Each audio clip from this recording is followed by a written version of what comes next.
Okay guys and gals, Froggy here. This is a separate video on reinstalling the center console, and this one does have navigation connections. I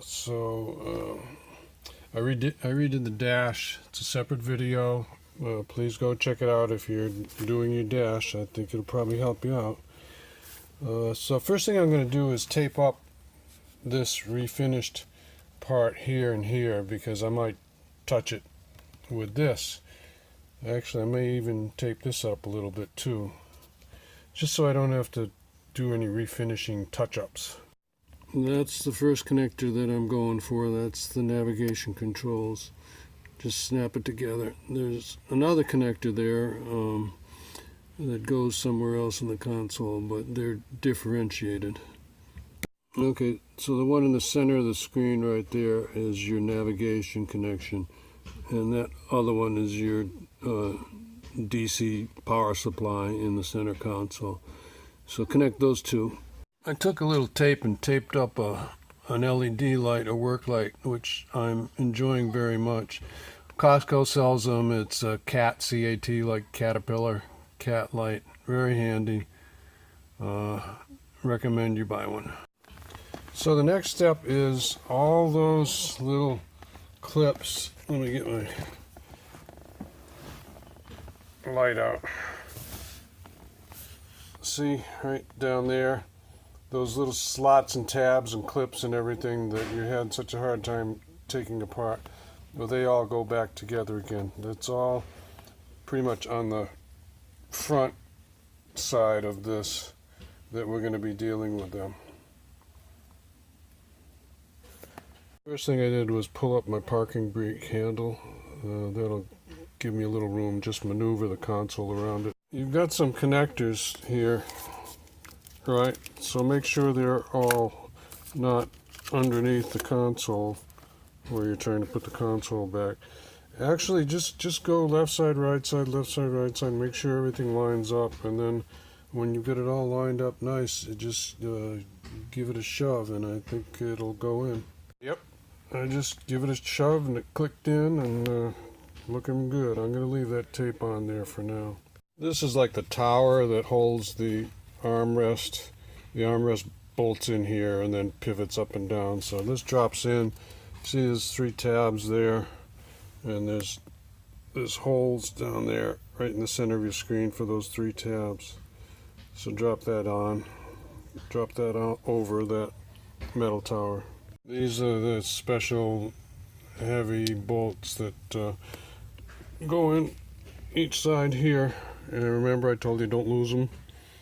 So slip the armrest over the tower and then put those 2 bolts in. There's one of my wrenches on that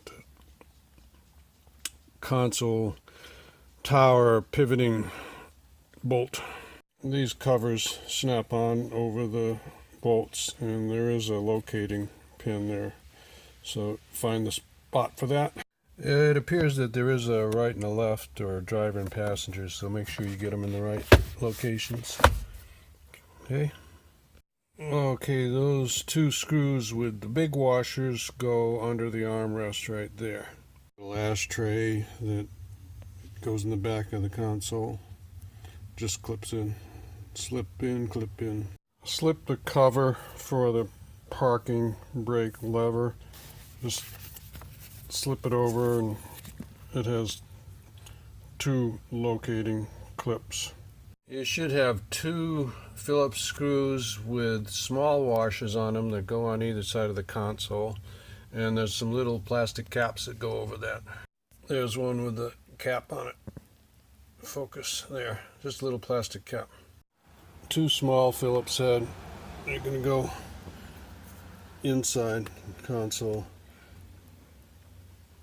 There, right? There's one right there in the center of your screen. And there's the other one right there in the center of your screen.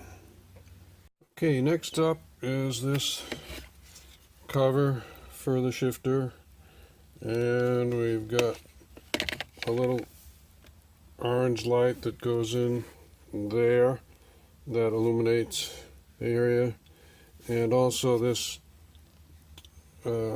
power and snow button, which adjusts either the shift points or the RPMs of the shift points, or it might adjust. I don't think it adjusts engine power. I think it's the RPMs of the shift points. Snow, that might start you out in second gear. Not sure.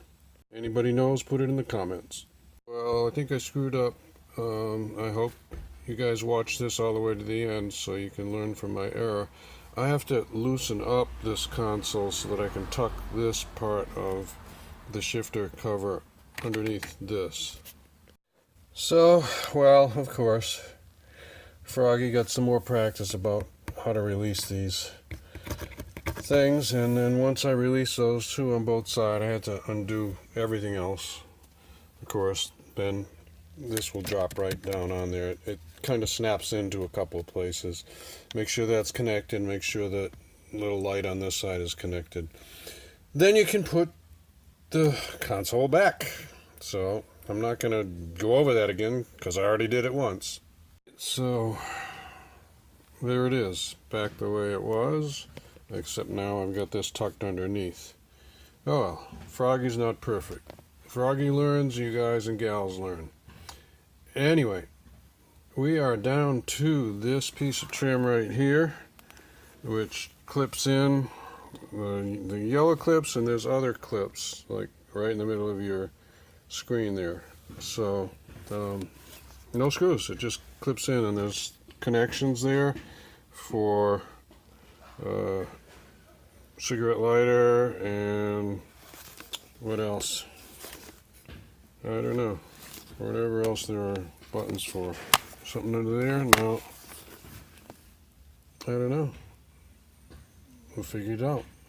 I think there's actually a light for this ashtray or change tray or whatever you want to call it. I think it's a light, and it's power supply cigarette lighter. I actually think that other connection is the 12-volt power supply, a light inside there, and a light inside here. Anyway, wow. Let's fit it on there. So there it is. This will be the final beauty shot because this is my son's car and he's going to be picking it up tonight. So I won't have it in the daylight tomorrow to show it to you. But I already showed you the dash part on my other video of dash install only. And here's the console install. I'm pretty happy. I think it looks pretty nice. Anyway, there you go. That's how you install a console.